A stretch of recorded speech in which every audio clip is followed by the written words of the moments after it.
Welcome to the second season of Trophy Moments and a Few Firsts with me, Keith Baldwin. Sponsored by Spikes Trophies, where you can reach Spikes at gospikes.com or one of the 3 locations in the Delaware Valley.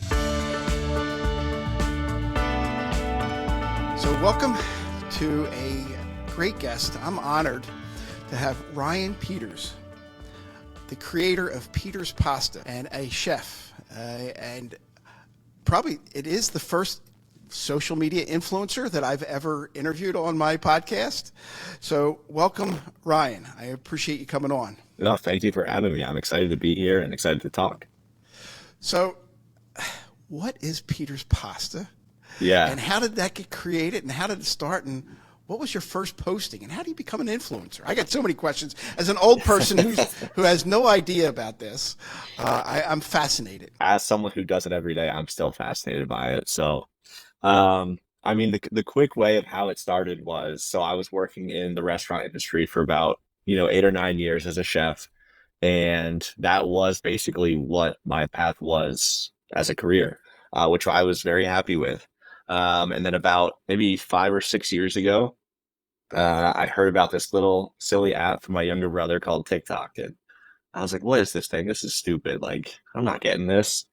But I decided to download the app. And, during my career as a chef, I'd always been really great at documenting everything I did, whether that be through journals or photos or videos. Um, so I already almost had this library of content at my hand that I didn't realize was content, that it was just, documentation of my work. So I posted up this silly little, 5-second clip of me making some fresh cavatelli. And that video got 500,000 views overnight, my first post.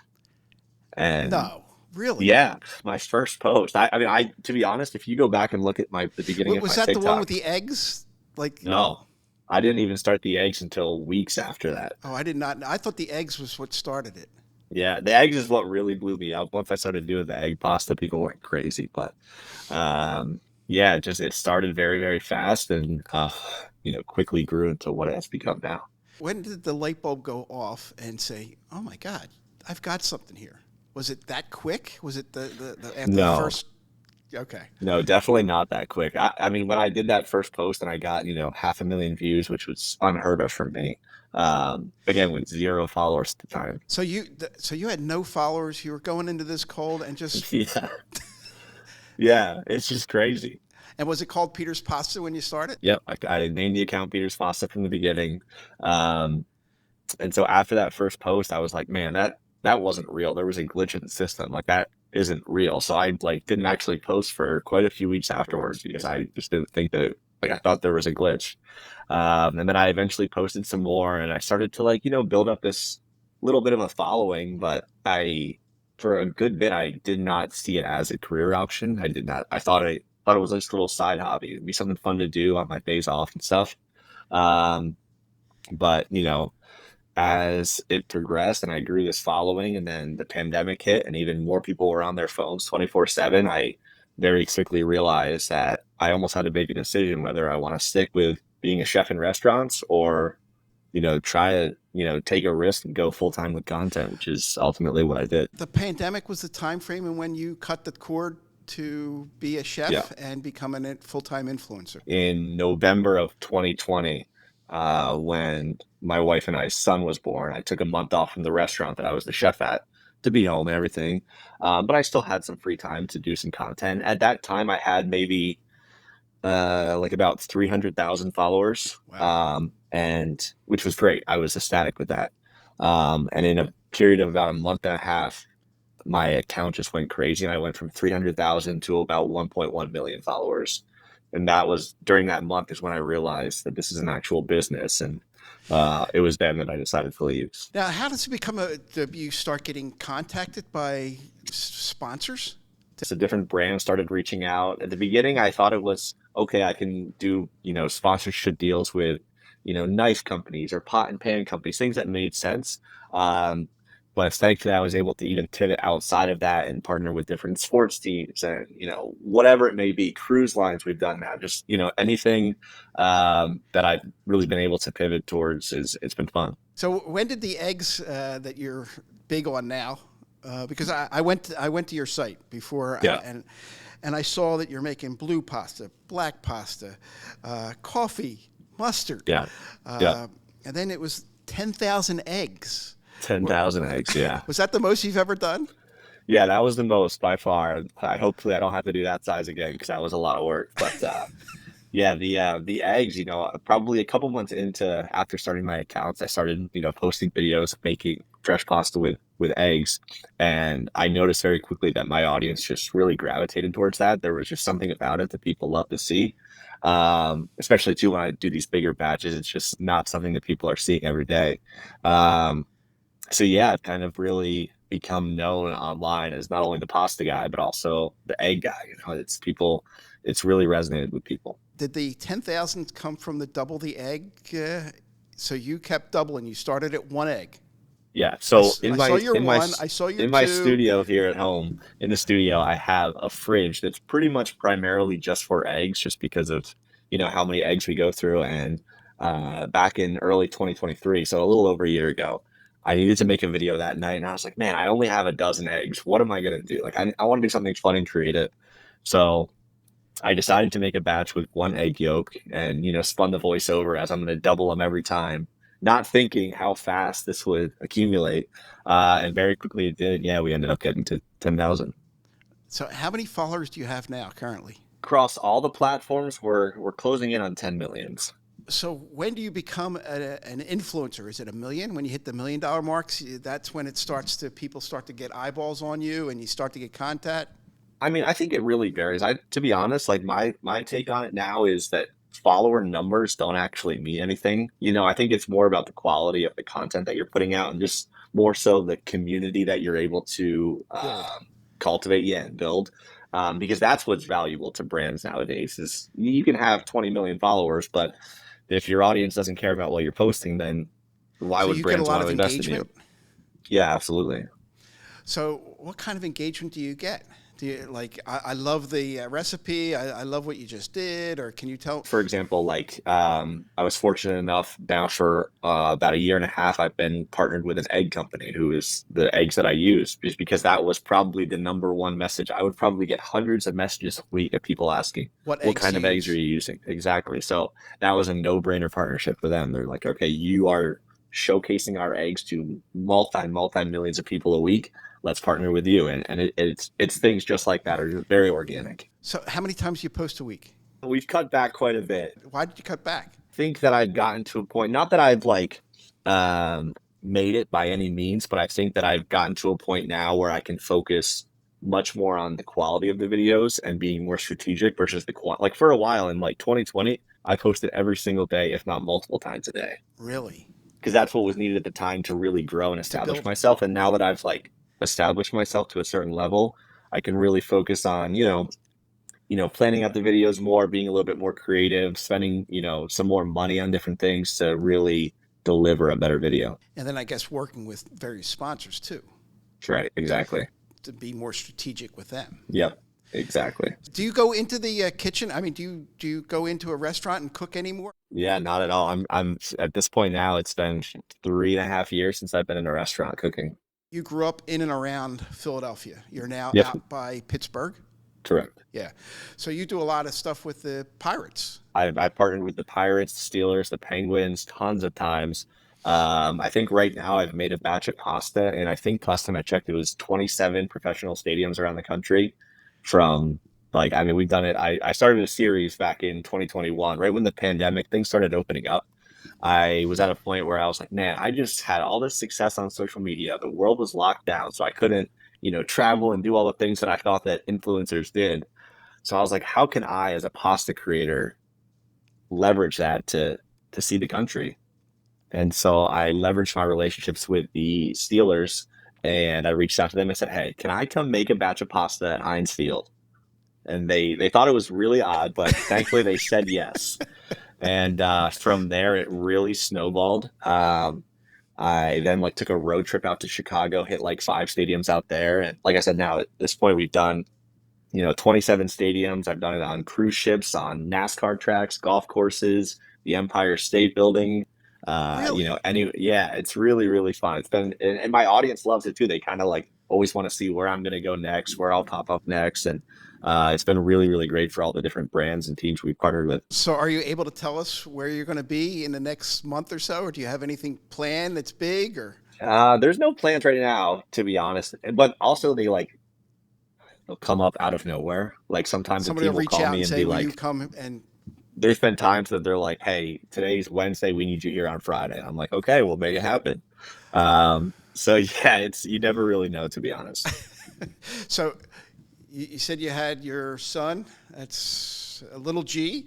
Yep, yep. Um, He is 3.5, 3.5. where do you see this going? Do you see this where you're traveling to different places, picking up more eyeballs, more sponsors? In the grand scheme of things, I look at this because it's a question I get asked a lot. Is I kind of have to like take a step back, and even though I've been doing it, you know, I started the accounts in 2019, so we're about 5 years in. And yes, we're hitting millions of followers and things, but I still very much feel like I'm at ground zero with it. Like I feel like I'm just getting started, to be honest. Um, and so I think, where it goes is I think the content is going to just keep, we don't ever stop that. I think that'll be something that I always continue to do. But from there, I think it's how can I leverage this online community into off the internet type of things, whether that be, product lines with like pasta or pasta sauces or a cookware line or whatever it may be. I think there's really a ton of different things that I can do. It's just a matter of, keep building it up so that it's as successful as it can be. So, is there an influencer community that you talk about different ideas? And Yeah, there are actually conferences for it and really, conventions. Yeah, there was just one in LA 2 or 3 weeks ago. I did not go to that one. But then, are you familiar with Gary Vaynerchuk? yes. So he hosts VidCon, which is not just for creators, but a lot of creators go to, or sorry, VCon. It's not just for creators, but a lot of creators go to that. That's in LA this year. So I'll be heading out there in about 2 or 3 weeks for that. Um, but yeah, the creator community is great, especially in the food creator space. Like that has become like who my closest friends are, just because all my chef buddies now they can't really relate to what I'm doing anymore. It's like they don't want to hear it Yeah, anymore. well, they're buried in It's their kitchens. right. I'm texting them on a Friday night. Hey, do you want to grab a drink? And they're like, forget about it. You know where I'm at. Not having to be there for those hours, and especially with a 3.5-year-old son, you've Yeah. got time that you're Yeah. able to do. If you're not That posting every day, you've got time. that is the biggest thing that I'm most grateful for, to be honest, is that time and that freedom that I have now. Because when I was a chef in restaurants, like I was very dedicated to my craft and I poured everything I had into my work. And so like when we found out that my wife was pregnant, I was like terrified. I was like, this is like I'm never gonna see my family. This is gonna be very, very hard, which a lot of chefs deal with. Yep. Um, so once I saw that opportunity and now that I have that opportunity, like that is the most uh, beneficial thing to what I do now is being able to work for myself, see my family whenever I want, and really have that freedom. So when you travel for some of these shoots, are you able to bring family? I mean, I could. I don't most times just because a lot of the times they're usually 1, 2, 3 day So you're trips going where in and it out just, really quick. yeah, yeah. Okay. Like there's some times where like some of these NFL teams, they'll fly me in at 6 a.m. on a Friday and I'm out at 6 a.m. on Saturday. Like they're very, very quick usually. What was your favorite post? Do you have one favorite post that sticks out in your head? I mean, the 10,000 eggs was pretty cool just because How of did how one, did you break every one of those eggs? You had to have people help you. we had a lot of people. So when I was doing that series, just a quick story, I won't go too crazy on it. So I was up to 4,096 eggs that we did here in Pittsburgh, and which was crazy. That one alone was massive. And after we did that batch, I told all my friends and everybody that was involved with that, all right, guys, we're done. The series is over. Unless Mr. Beast, who is the largest creator in the world, um, unless he reaches out, I'll do it. And then, sure enough, 2 days later, his team reached out and they said, "Hey, we want to be a part of this. We want to skip 8,000. We want to round it off at 10,000." So we flew down to his headquarters in North Carolina for about a week. We were there, and yeah, it took all of the better part of that week to make that batch. We donated it. We fed probably We did a pop-up dinner for about 500 people and then donated the rest of the pasta to the food bank for about 3,000 people. So When I told somebody I was going to be interviewing you, I said, they knew who you were. yeah, And they said, oh, yeah, he knew Mr. Beast. I didn't know who Mr. yeah, Beast was. right. And Yeah, apparently that is very big. He is yeah. a big influencer. I mean, I think he just hit 305 million subscribers on YouTube alone. He's massive and he's only 25, 26 years old. It's insane. What does he do? He's not food related, right? No, he does everything from philanthropy work to, I mean, he's right now in the middle of filming a game show with either, I think it's Amazon or Netflix or something. And he's giving away the biggest cash prize in game show history, but it's all for YouTube and it's all like, self-funded and everything. So he really kind of goes big or goes home. What is you mentioned TikTok before. You just mentioned YouTube. Yeah. What's your biggest channel? What's your biggest viewer? I mean, the most followers I have now is on TikTok, and that's at like just over 5 million. YouTube's been great though. YouTube, we're about to hit, I think, 2.3 million. And then Instagram too. Like Instagram is my smallest out of all of them at like 700,000. But to be honest, it's been like the best as of the past few months. Like we're really hitting a really good stride there. So it's weird because every platform is kind of different, and I have to like think about things a little bit differently for each one and kind of play the game. So Do you record different postings? no, at this point now, I like one shoe fits all type of thing. Like, if I'm gonna post something, I'm gonna leverage it to when I post. So I post to TikTok, Snapchat, YouTube, Facebook, Twitter, Instagram, all of them at the same time, and just kind of see what happens. And usually at the end of the day, like if it's really good content, I spent good time on a video, and the quality is really good. If it does well somewhere, it's usually going to do well everywhere. How do you know? Do you like? Is it like the old time ratings on TV? Every time I like get a video queued up and I press publish, I get so nervous every time just because you really have no control. You're at the mercy of Or every you're platform. afraid of nobody watching? Yeah, it's terrifying. Like there's been times too on like TikTok or something where there's just like a platform wide glitch or like a server down where you'll post a video and You're getting two, nothing. 3 hours, it'll show 0 views. And I'm like, oh my God, What did I I'm do? I'm done. done. What did I do? Yeah. So it comes with the territory. But you've had steady growth over time. Yeah, thankfully, again, I'm very, very grateful for it because not everybody, I mean, just to be relevant still 5 years later is insane. Like in this whole influencer creator world, it's very, very uncommon. So, yeah, I'm very thankful for that. Well, pasta. Everybody has pasta. Are you like teaching people how to cook pasta? I saw some of that, but not really. Not much, to be honest. Yeah. I've tried to do a good blend of both, educational type content, but entertaining and just really kind of my whole thing with my content is to kind of break the intimidation of making fresh pasta because a lot of people are intimidated by it. And I just, you know, yes, I know the traditional techniques and stuff, but I also kind of like to break tradition sometimes and have fun with it. And like you said, put mustard in pasta or coffee in pasta. And Yeah, when I saw you do that, you're just sitting there drinking coffee, and all of a sudden you just dumped out your yeah, coffee cup and pasta, and you're mixing it up, and next thing you know, you have got coffee pasta. How did that taste, by the exactly. way? Fantastic. It Yeah, was really good. I just did one the other day with barbecue sauce. It was probably the best one I've done in the past year or so. I saw that, and that's one of your favorites, barbecue sauce. It was really good. You've got a young career. Yeah. Is there something that you've been awarded, or some sort of achievement that's been your trophy moment to date? As a professionally trained chef, um, I think for the better part of that part of my career, that's what I chased, is I was chasing those big accolades. I wanted to be a 3 Michelin star chef, win James Beard Awards, win Rising Star of the Year. And I never did. I never won any of them. Um, Well, you weren't in it I very think, long. right. So I think my biggest trophy moment, and this may not be the best answer. We kind of touched on it earlier, but it really is just being able to leave all of that and to do what I'm doing now and to have the success that I've had overall. Um, because I think that yes, there's not a quote unquote trophy, right, to show for it. It's my whole brand is that trophy. But I think it really um, stands on its own and can really prove a lot that really anyone can do this, which I think a lot of people, especially young kids now, that's what everybody wants to be and Yeah, wants to do. And so I think that's what it but would be. it's not easy. I mean, No, it's yes, you not have to easy have a at little all. luck, and you got lucky with your first post I think it's a lot of luck. It's a lot of hard work, a lot of timing, because but it's a you lot now of have work. a you've got a studio in your house, right, or a studio Yep. kitchen Yep. that you Exactly. record at.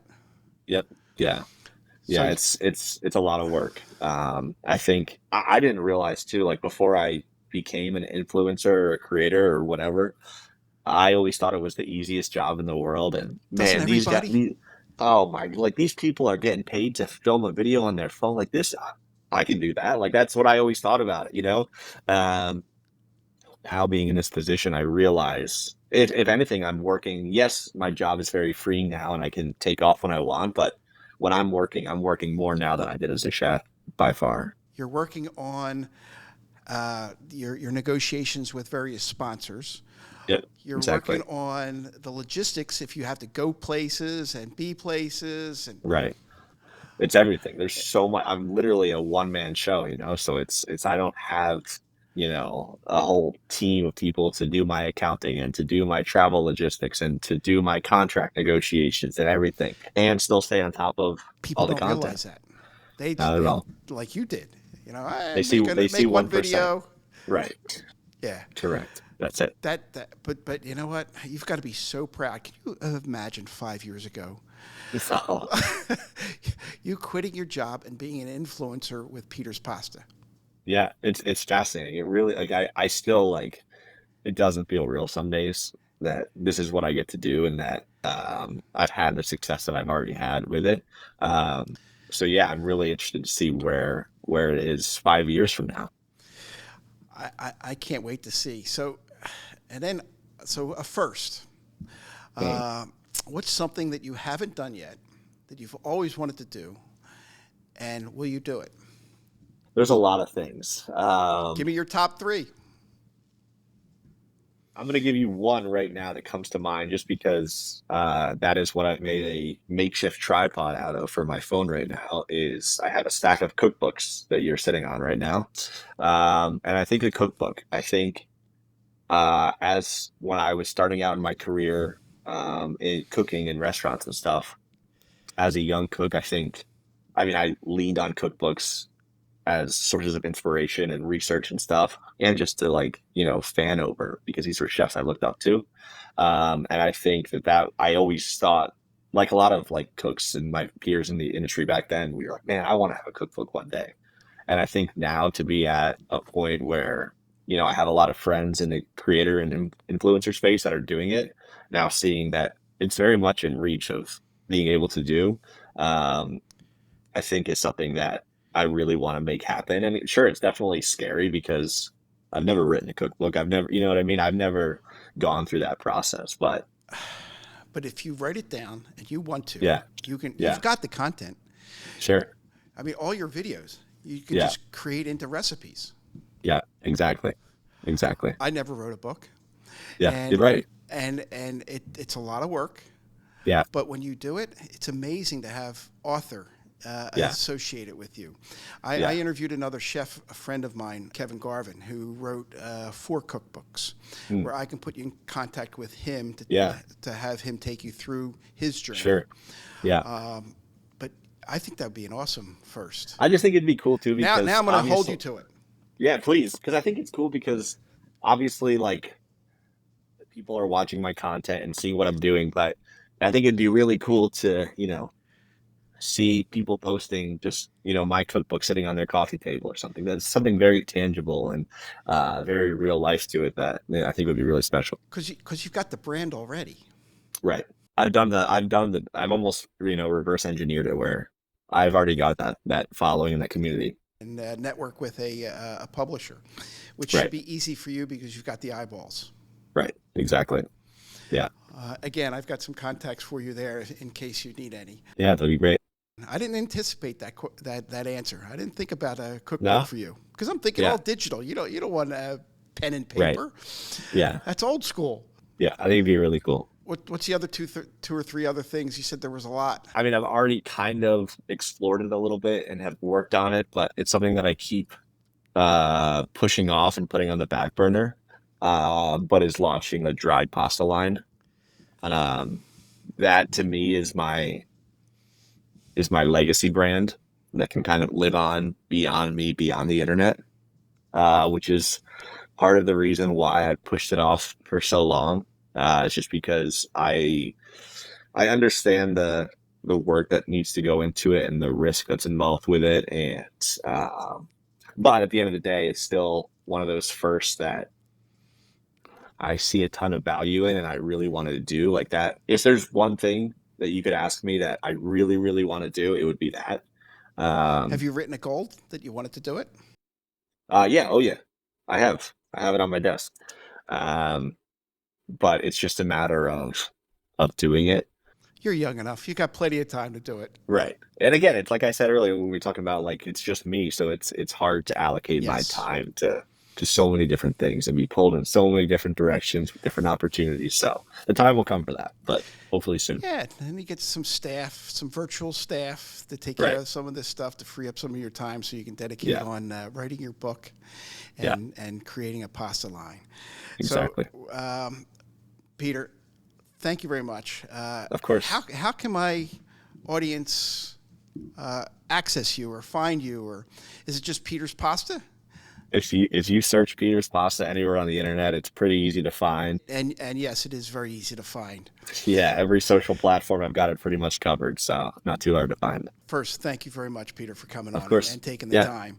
Sure. And to the audience, if you want to treat, if you like pasta, type in Peter's Pasta and Google it and follow Ryan. And you won't be disappointed. He does some Yeah. really cool stuff with pasta. And Ryan, No, thank you thank you. once again. Of course, thank you for having me on. I appreciate it. Take care.